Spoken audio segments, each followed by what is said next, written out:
Welcome to B6 news. నేను మీ సమరత. భక్తి శ్రద్ధలతో వైకుంఠ ఏకాదశి వేడుకలు స్వామివారిని ఉత్తర ద్వారం గుండా దర్శనం చేసుకున్న భక్తులు. మేడ్చల్ జిల్లా గద్కేసర్ మండలం ఎదిలాబాద్ గ్రామంలోని శ్రీ రంగనాయక స్వామివారి ఆలయంలో వైకుంఠ ఏకాదశి సందర్భంగా ఆలయాన్ని రంగురంగుల పూలతో సర్వాంగ సుందరంగా తీర్చిదిద్దారు. వైకుంఠ ఏకాదశి సందర్భంగా శ్రీ గోదా సమేత రంగనాయక స్వామి ఆలయంలో ఉత్తర ద్వారం తెరిచి ఉంచగా దర్శనానికి భారీ ఎత్తున తరలివచ్చిన బారులు తీరిన భక్తులు ఆలయంలోని ఆండాలమ్మను రంగనాథుడిని దర్శించుకున్నారు. ఈ మేరకు కోటి పుణ్యాల ఫలితం వైకుంఠ ఏకాదశి ఉత్తర ద్వార దర్శనంతో సాధ్యం అవుతుందని ఆలయ ధర్మకర్తలు టీపీ లక్ష్మణాచార్యులు, గోవిందాచార్యులు, పవనాచార్యులు, అచ్యుతాచార్యులు, పురుషోత్తమాచార్యులు అన్నారు. అనంతరం భక్తులకు తీర్థ ప్రసాదాలు వితరణ చేశారు. గ్రామము, గట్కేసర్ మండలము, మేడ్చల్ జిల్లా, తెలంగాణ రాష్ట్రము. 600 సంవత్సరాల క్రితం అప్పల దేశికులు గోదాదేవి రంగనాయక స్వామి వారిని శ్రీవిల్లిపుత్తూరు నుంచి దేశ సంచాటన చేస్తూ ఈ గ్రామానికి వచ్చారు. ఎంతో ప్రసిద్ధిగాంచిన ఈ రాయపురము ఎదిలాబాద్ గ్రామము, ఇక్కడ ఈ గోదా క్షేత్రము నిర్మించబడింది. ఉత్తర శ్రీవిల్లిపుత్తూరుగా గాంచే ఈ గోదా రంగనాయక స్వామి క్షేత్రము ప్రపంచంలోని 2 దేవాలయాలు ఉన్నాయి. ఒకటి శ్రీవిల్లిపుత్తూరులో మరియు రెండవది ఈ ఎదిలాబాద్ గ్రామంలో. భక్తులు అధిక సంఖ్యలో ఈ దేవాలయానికి వచ్చి అమ్మవారిని దర్శించుకొని వారి కోరికలు తీర్చుకుంటుంటారు. ధనుర్మాసం ఇక్కడ ప్రత్యేకత. ఈ నెల డిసెంబర్ 16వ తారీఖు సాయంకాలము రాత్రి ధనుర్రాశి ప్రవేశించిన ఎడల తరువాత ధనుర్మాసం మొదలైంది. తిరుప్పావై నిత్యము సేవాకాలం జరుగుతుంది. ఉదయాన్నే 5:30కి తిరుప్పావై సేవాకాలము, తర్వాత ఆశ్రము విన్నపము, తర్వాత తీర్థ ప్రసాద గోష్ఠి జరుగుతుంది.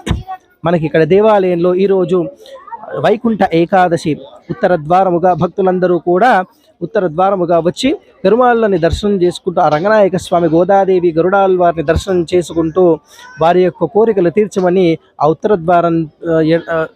ద్వారము నుంచి భక్తులందరూ కూడా వచ్చి దర్శనం చేసుకున్నారు. అలా గోదా రంగనాయక స్వామి క్షేత్రము, ఈ దివ్య క్షేత్రము ఈ ధనుర్మాసము ప్రతి సంవత్సరం కూడా బ్రహ్మాండంగా అట్టహాసంగా జరుగుతుంది. సంక్రాంతి పండుగ రోజు కళ్యాణము, అలాగే కనుమ పండుగ రోజు అమ్మవారి అభిషేకంతో ఈ దేవాలయంలో ధనుర్మాసము వ్రతం యొక్క దీక్ష ముగుస్తుంది. భక్తులందరూ కూడా గ్రామస్తులు, ఎదిలాబాద్ గ్రామస్తులు, అలాగే ఈ గట్కేసర మండలం, తెలంగాణ రాష్ట్రం నుంచి వివిధ మూలల నుంచి భక్తులందరూ కూడా ఉదయాన్నే 5:30కి ఆ యొక్క తిరుప్పావై సేవాకాలం వినడానికి ఉదయాన్నే 5:30కి వచ్చి ఆ తిరుప్పావై సేవాకాలం విని తరించి వారి యొక్క కోరికలు తీర్చమని అమ్మవారిని కోరుకుంటారు. ఈ ధనుర్మాసం తర్వాత భక్తులకి అమ్మవారు వారు భక్తులు కోరుకున్న కోరికలు తప్పకుండా తీరుస్తుంది. ఇది అమ్మవారి ప్రసిద్ధి, అలాగే ఈ యొక్క దివ్య క్షేత్రం యొక్క మహిమ. అలాగే మనకి వివిధ రాష్ట్రాల నుంచి కూడా భక్తులు వస్తుంటారు. ఈ యొక్క B6 ఛానల్ వివిధ రాష్ట్రాలకి అందరికీ కూడా అమ్మవారి గురించి తెలుపుతూ వివిధ రాష్ట్రాల నుంచి భక్తులందరూ కూడా చక్కగా అమ్మవారు దర్శించుకుంటున్నారు. మా యొక్క ధన్యవాదాలు ఈ యొక్క B6 ఛానల్కి ఇంత చక్కగా అమ్మవారి సేవ చేసుకుంటున్నందుకు. అలాగే ఈ దేవాలయం గురించి చక్కగా ప్రసిద్ధిగా ఛానల్లో వేస్తూ వివిధ రాష్ట్రాల నుంచి కూడా భక్తులు చక్కగా అమ్మవారిని దర్శించుకోవడానికి వస్తున్నందుకు మా గోదా రంగనాయక స్వామి వారి ఆశీస్సులు ఎల్లప్పుడూ ఉండాలని చెప్పేసి దేవాలయం ధర్మకర్తలైన మా తరఫు నుంచి ప్రత్యేక ధన్యవాదాలు తెలుపుతూ జై శ్రీమన్నారాయణ, శ్రీమతే రామానుజాయ నమః.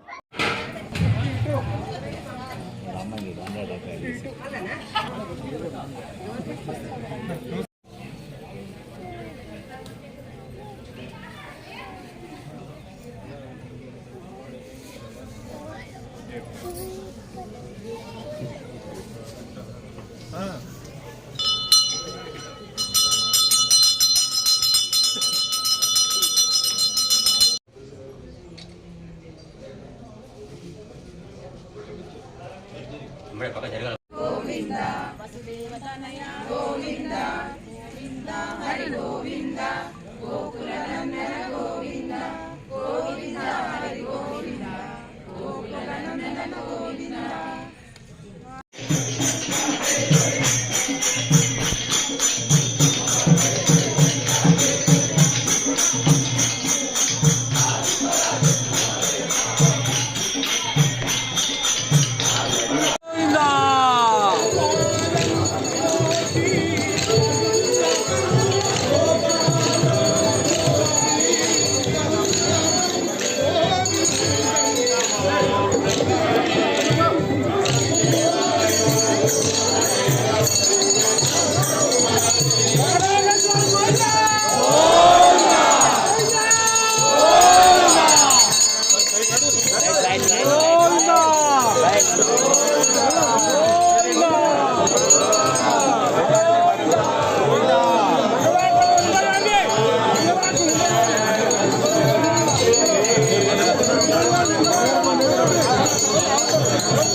Thank